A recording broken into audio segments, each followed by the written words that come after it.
നമുക്കിന്നൊരു പൊടിയാക്കി അതിനെ ഇന്ന് വാരിയൽ കറി ആക്കുന്ന ഭാഗമാണ് നമ്മൾ കാണുന്നത്. അതിനുവേണ്ടി നമ്മൾ ആദ്യം വാരിയെല്ലാം വെട്ടി റെഡിയാക്കിയതിന് ശേഷം അതിൻ്റെ അകത്ത് നമ്മൾ ഇച്ചിരി ഉപ്പ്, അതേപോലെ തന്നെ ഇത് പുരട്ടി വെക്കുന്നതിന് വേണ്ടി മാത്രമാണ് ഈ ചേരുവി. അതിനുശേഷം നമ്മൾ തിളച്ച് വരുമ്പോൾ മൊത്തമായിട്ട് ചേർക്കും. അതിൻ്റെ ചിപ്പം പുരട്ടി വെക്കാൻ വേണ്ടി നമ്മൾ ചേർത്തിരിക്കുന്നത് ഉപ്പ്, ഇഞ്ചി വെളുത്തുള്ളിയും കൂടെ നമ്മൾ അരച്ച് ചേർത്ത് അതിനുശേഷം ഇച്ചിരി മുളക് പൊടി, ഇച്ചിരി മല്ലിപ്പൊടി, ഇച്ചിരി മസാലപ്പൊടി, തേങ്ങാക്കൊത്ത്, പച്ചസാവാള എരിഞ്ഞത്, തേങ്ങാക്കൊത്തും പച്ചക്കായിട്ടിരിക്കുന്നത്, സാവാളയും പച്ചക്കായിട്ടിരിക്കുന്നത്, കരിയാപ്പിലയും കൂടി ഇട്ട് നമ്മൾ ഇതിനെ അങ്ങ് പുരട്ടി വരുന്ന ഭാഗമാണ് ഈ കാണുന്നത്. വീഡിയോ എടുക്കാൻ താമസിച്ചു പോയി. ഞാൻ അപ്പോഴത്തേക്ക് മൊബൈൽ കൊണ്ടുവന്നപ്പോൾ താമസിച്ചു പോയി. അതുകൊണ്ടാണ് ഇത് ആദ്യം മുതൽ കാണാൻ പറ്റാഞ്ഞ്.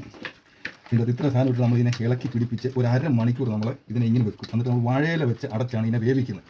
അപ്പം നമുക്ക് തിളച്ച് നല്ല രീതി വരുമ്പോൾ ഒരു കാൽ ഭാഗമാകുമ്പോൾ നമ്മൾ വീണ്ടും ഇതിൻ്റെ അകത്ത് വേണ്ട മസാലകൾ, അത് ഉപ്പ് ഇപ്പോൾ ഓൾറെഡി ചേർത്തിട്ടുണ്ട് ചേർന്ന് നമ്മൾ വീണ്ടും ചില ഉപ്പും എന്തൊക്കെ ആവശ്യമുണ്ടെന്ന് വെച്ചാൽ മസാലകളും കാര്യങ്ങളും എന്ത് ആവശ്യമുള്ളതെന്ന് വെച്ചാൽ വീണ്ടും നമ്മൾ അന്നേരം ചേർക്കുന്നതായിരിക്കും. ഇച്ചിരി കരിയാപ്പില ഇട്ടിട്ട് നമ്മൾ വാഴയില വെച്ച് ഒരു അരമണിക്കൂർ ഞങ്ങൾ അടച്ചു കൊടുക്കും. ഓക്കെ, ഇങ്ങനെ ഇരിക്കും അരമണിക്കൂർ. അത് കഴിഞ്ഞ ശേഷം നമ്മൾ ഈ വാഴയോട് കൂടെ അടപ്പ് കൊടുക്കും. നമ്മൾ അടപ്പയിൽ എല്ല് കറി വെച്ചു. അടപ്പയിൽ വെച്ച് തന്നെയാണ് ഇത് വേവിക്കുന്നത്.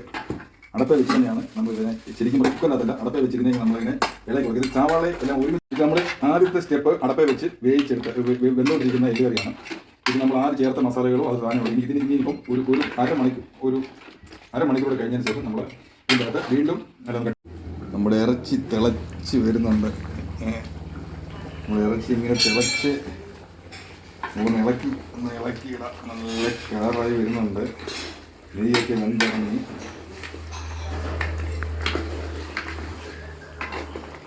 ഒന്നുകൂടെ കൊഴുക്കണം. ഒന്നുകൂടെ ഒരു അരമണിക്കൂർ ഇനിയും വേണം.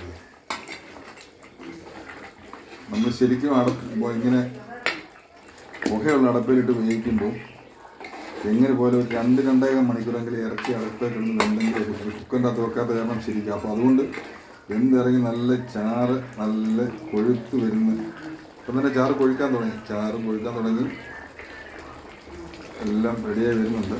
ഒരു മിനിറ്റൂടെ ഇതിനെ ഒന്ന് വെച്ച് കഴിഞ്ഞിട്ട് നമുക്ക് പിന്നെ കടുക് പൊട്ടിക്കണം അവസാനം. അന്നേരം നമുക്ക് ലാസ്റ്റ് സ്റ്റേജ് നോക്കാം. ഒന്നുകൂടെ റെഡി ആയിട്ട് വരട്ടെ. നമ്മുടെ ഇറച്ചി നല്ലവണ്ണം തിളച്ച് റെഡി ആയിട്ടുണ്ട്.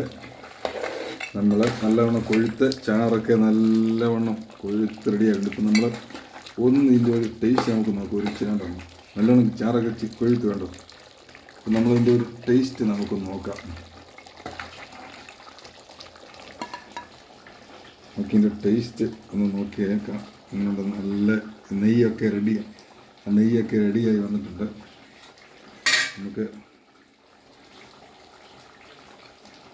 നമുക്ക് ചൂടാണ്.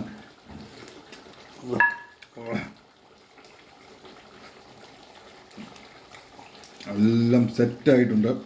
ഉപ്പ്, മുളക്, എരി എല്ലാം സെറ്റായി. ഇനി നമ്മളൊന്ന് കടുക് പൊട്ടിച്ച് കഴിഞ്ഞിട്ട് പൊറോട്ടയും കൂടെ ആയി കഴിയുമ്പോൾ പൊറോട്ടയും കപ്പയോ എന്തെങ്കിലും ആയിക്കഴിഞ്ഞാൽ സെറ്റായിരിക്കും. നല്ല ചൂട് പൊറോട്ടയുടെ മേളിലോട്ട് നമ്മൾ ഈ എല്ലുകറി അങ്ങോട്ട് ഇങ്ങനെ അങ്ങോട്ട് ഒഴിയും.